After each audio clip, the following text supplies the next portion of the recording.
MSCB का आपने देखेंगे ना पीछे ट्रांसफार्मर है वो भी पूरा खुला हुआ है। अगर लग बाय चांस वहाँ पे कोई बच्चा भी गया ना तो तुरंत शॉक लग के वो ऑफ हो जाएगा। वोट लेना होता है तो बराबर आते हैं और बोलते हैं कि अगर वोट नहीं यहाँ के लोग देंगे तो हम घर तोड़ देंगे। नगर पालिका परमिशन भी नहीं देते तो ये लोग बनाते कैसे और किसके जान पे किनका आशीर्वाद है इनका जो बिंदास बनाते जा रहे हैं। 15 साल से पंकज पाटिल यहाँ का नगर सेवक है, जीतता ना तो गटर का कोई काम है ना कोई रोड का काम है। ये देखिए पूरा खुला ही है। अभी बारिश में यहाँ पे पानी भर जाएगा और पानी की वजह से अगर करंट लगा किसी की जान जा रही है, इसका भी जिम्मेदार कोई लेने वाला नहीं है। एमएससीबी भी एकदम फालतू काम कर रहा है। अभी जो जख्मी थे वो कहाँ हैं, कौन से अभी अस्पताल में? नमस्कार दर्शकों, मैं हूं अदिति सिंह, मेरे साथ आप सभी देख रहे हैं नेशन नाउ 9। इस वक्त मैं नालासोपारा पूर्व के धानियोबाग परिसर में उपस्थित हूं।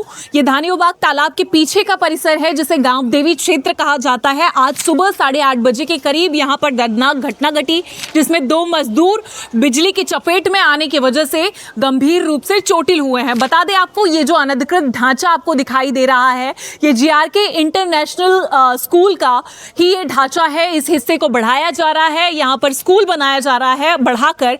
आज जो हादसा हुआ है, बता दें मजदूर यहाँ पर काम कर रहे थे और ये जो बिजली का पोल है इसके ऊपर से हाई टेंशन वायर जो जा रही है वहाँ पर मजदूर का हाथ पहुँचने के चलते ये जो हादसा है, ये दुर्घटना जो है ये घटित हुआ है।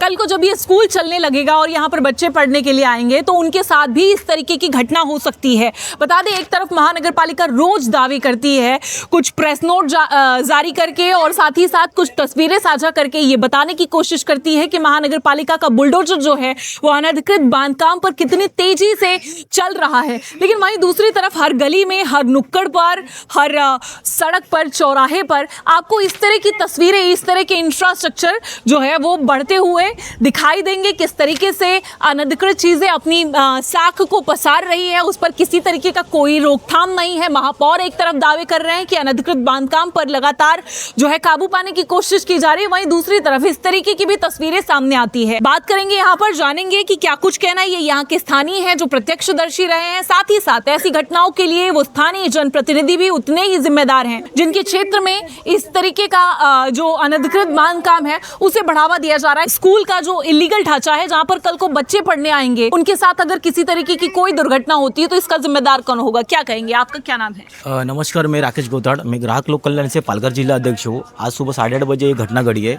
और मैडम मैं बताता हूँ, ये नगर पालिका का भी गलती है और जो बना रहे नगर पालिका परमिशन भी नहीं देते तो ये लोग बनाते कैसे और किसके जान पे किनका आशीर्वाद है इनका जो बिंदास बनाते जा रहे हैं बिना परमिशन का। किसका स्कूल है ये जीआरके? ये जीआरके स्कूल किसका मालूम नहीं, लेकिन मैडम ये स्कूल ही बनने वाला है, मेरे को लग रहा है स्कूल का ही है। लेकिन जो लगा उसको झटका दोनों को भी, एक बहुत गंभीर है, उसका बदन का चमड़ी भी पूरा जल गया है। मेरे पास फोटो भी है उसका। और दूसरा जो है उसके कान में से खून भी ना है तो उसको नागिंदात भेजा, एक को नायर हॉस्पिटल भेजा। तो मैं आने के बाद 112 पे फोन किया था, पुलिस आई थी। पुलिस आने के बाद पुलिस ने सब जगह देख लिया। बाद में मुझे बोले कि पंचनामा के लिए हम लोग भेजेंगे, मतलब इसके ऊपर गुना दाखिल करो जो भी है। अभी मैंने नगर पालिका लेवल लेटर लिखा हुआ, कल जाके मैं डिस्पैच करूंगा। और मैडम कहीं ना एमएससीबी की भी गलती है, मैं देखा हूँ। आप किसी का नाम बता रहे थे, भोईर और जो इनका है भोईर करके एक उनका है, उनका जमाई करके एक विष्णु पाटिल करके एक है। ये लोग जो बना रहे हैं उनकी जमीन है और उनकी जमीन पे ये लोग कंस्ट्रक्शन ये बना रहे हैं। परमिशन तो लिया ही नहीं, परमिशन ऐसे मिलती ही नहीं किसी का, सीसी कुछ है ही नहीं, कुछ नहीं, ये लोग ऐसे ही बनाते जा रहे हैं। दूसरी बात, एमएससीबी का आपने देखेंगे ना पीछे ट्रांसफार्मर है वो भी पूरा खुला हुआ है। अगर लग बाय चांस वहाँ पे कोई बच्चा भी गया ना तो तुरंत शॉक लग के वो ऑफ हो जाएगा। अभी आप ही देखिए यहाँ से केबल गई है, हाँ ये देखिए ये केबल गया है यहाँ पे, ये देखिए पूरा खुला ही है। अभी बारिश में यहाँ पे पानी भर जाएगा और पानी की वजह से अगर करंट लगा किसी की जान जा रही है, इसका भी जिम्मेदार कोई लेने वाला नहीं है। एमएससीबी भी एकदम फालतू काम कर रही है। अभी वहाँ पे भी एक देखो कैमरा वहाँ पे घूमना, देखो वो गैलरी के बाजू में है। देखो कोई भी अगर बच्चा हो पोल को हाथ लगाएगा ना, करंट देखो एकदम बाजू में ही है, डबल माले के बाजू में हो। देखो तो ऐसी सारी चीज़ें एमएससीबी की भी गलती है मैडम, वो सारी गलती है। लेकिन वहाँ पे एमएससीबी के अधिकारी से मैंने भी बात किया, वो सोनावने साहब कोई है इंजीनियर, वो तो फ़ोन भी नहीं उठाते। मैं कभी फ़ोन करता हूँ और मैंने पहले जब मैं शिवसेना में था तभी मैंने लेटर दिया हुआ है उनको। अभी ग्राहक के भी मैंने लेटर 1-2 दिया उनके। मैंने एक बॉक्स भी बदलने के लिए बोला, घर के बाजू में ही है, जो कि इतने वायर है ना उसे करंट लगेगा पत्र में। मेरे जो संस्था है मेरी लोक कल्याण ग्राहक पे, उस पर मैंने लेटर दिया हुआ उनको। तो अभी तक वो लोग ने कुछ कार्रवाई किया नहीं मैडम। अभी जो जख्मी थे वो कहाँ हैं? कौन से अभी अस्पताल में एक- पंचनामा किया गया या क्या कुछ? नहीं, पंचनामा यहाँ पे करने कोई अभी तक पुलिस आई नहीं है। और सुबह 8:30 बजे की घटना है। हाँ, अभी 8:30 तक कोई बजे पहुंचा कोई नहीं, नहीं। 2 बज गए हैं। सिर्फ मैं जब आया 112 में फ़ोन किया, पुलिस आई। पुलिस आने के बाद अभी तक पंचनामा कर कोई PSI यहाँ पे आया नहीं। अब देखेंगे साफ तौर पर ये जो इलाका है, ये परिसर स्लम क्षेत्र है। यहाँ पर आए दिन ये जो स्थिति आप यहाँ की सड़कों की देख रहे हैं, अभी जल्द ही बरसात जो है वो मुहाने पर है। आज सुबह बरसात हुई भी है। तस्वीरें आप देखिए कितनी कीचड़ है यहाँ पर। कीचड़ जो है वो पूरा फैला हुआ है और बरसात के समय यहाँ पर जब जलभराव की स्थिति होगी, ऐसे में यहाँ पर DB बॉक्स और जो वायर है हाई वोल्टेज, वो सड़कों पर पानी में पड़े हुए होते हैं, जिसके चलते यहाँ पर जो तस्वीरें देखने को मिलती है कि कल को कोई दुर्घटना हो सकती है। यहाँ पर जो बच्चे खेलते हैं, कल को उनके साथ अगर कोई दुर्घटना घटित होती है तो उसके लिए आखिरकार कौन जिम्मेदार होगी? मैं कहना चाहती हूँ, मैं 2004 में यहाँ आई हूँ, जबकि यहाँ कुछ भी नहीं था।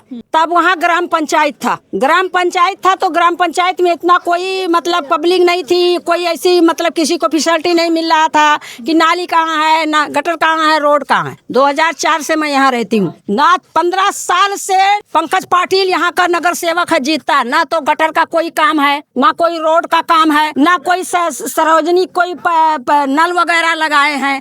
वोट लेना होता है तो बराबर आते हैं और बोलते हैं कि अगर वोट नहीं यहाँ के लोग देंगे तो हम घर तोड़ देंगे। तो ये सब मसला है मैडम।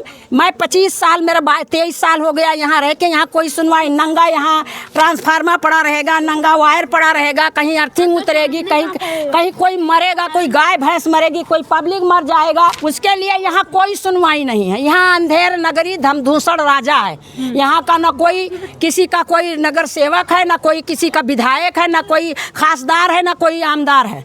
यहाँ अपने अपने घर सब सिर्फ वोट मांगने आएंगे कि वोट मुझे दे दो। बाकी अपने औरत का कमर कर धनिया बनवाएंगे तो कोई बंगला बनाएगा, तो कोई 25 एकड़ जगह लेगा, तो कोई 5 एकड़ अपने बीबी बच्चों के नाम से रिसोर्ट बनवाएगा। यही सब कहानी यहाँ है। मैं यहाँ पर 23 साल मेरे को हो गया, कुछ नहीं है, कोई मसला नहीं, कोई किसी गरीब का सुनता नहीं है मैडम। ये मैं आखिरी और पहली बार आपसे कह रही हूँ। हमें कोई जान की भूखी नहीं, कोई भी गोली मार दे हमें कोई परवाह नहीं है। और यहाँ तो ये आम तरह से समझ लो, गाय भैंस के पशु के तरह इंसान बस के चल रहा है। यहाँ इनकी कोई वैल्यू नहीं है, कोई इनका कोई जो है वो नहीं है कि मतलब इनकी कोई कीमत है कि इनके बच्चे हैं, इनके कोई घर है, परिवार है, बीबी है, बच्चे मजदूरी करने आए हैं, खाते हैं। देख रही हैं सारा gutter shutter road soling centre सब ऐसे ही। कोई नमाजी जाएगा तो गाड़ी मारेगी, उसके ऊपर गुह गलीच पड़ेगा। कोई बगैर नमाजी जाएगा उसको नहला देंगे, कहीं आग लगेगी, उसके लिए कुछ नहीं। ये आपसे हाथ जोड़ के निवेदन, अगर ये आप कहीं दूर तक पहुंचाना चाहती हूँ तो मैं हाथ जोड़ के रिक्वेस्ट करती हूँ। बार बार मैं आपको मिलूंगी। मेरा नाम राफिया खातून गुलाम रसूल मंसूरी। मैं 23 बरस से इसी जादोपाड़ा में हूँ। आप देखेंगे साफ तौर पर यहाँ पर जो परिजन है वो परेशान है इस बात को लेकर कि यहाँ की स्थिति जो है वो बदहाल है। अब तक जनप्रतिनिधि नहीं थे, लेकिन अब नगर सेवक चुने जा चुके हैं। उसके बावजूद अगर स्थिति यही बनी रही तो क्या मतलब होगा फिर नगर सेवक चुनने का? यहाँ पर ये जो छोटे छोटे बच्चे हैं इन्हीं सड़कों पर खेलते हैं, इन्हीं गलियों गूचियों में खेलते हैं। कल को उनके साथ कोई दुर्घटना घटित होती है, इसको लेकर परिजन चिंतित होंगे ही। जिस तरीके की घटना घटी है, देखते हैं क्या कुछ कार्रवाई होती है। इस खबर के बाद यहाँ के जनप्रतिनिधि को आखिर कितनी जाग आती है, सब कुछ देखना होगा।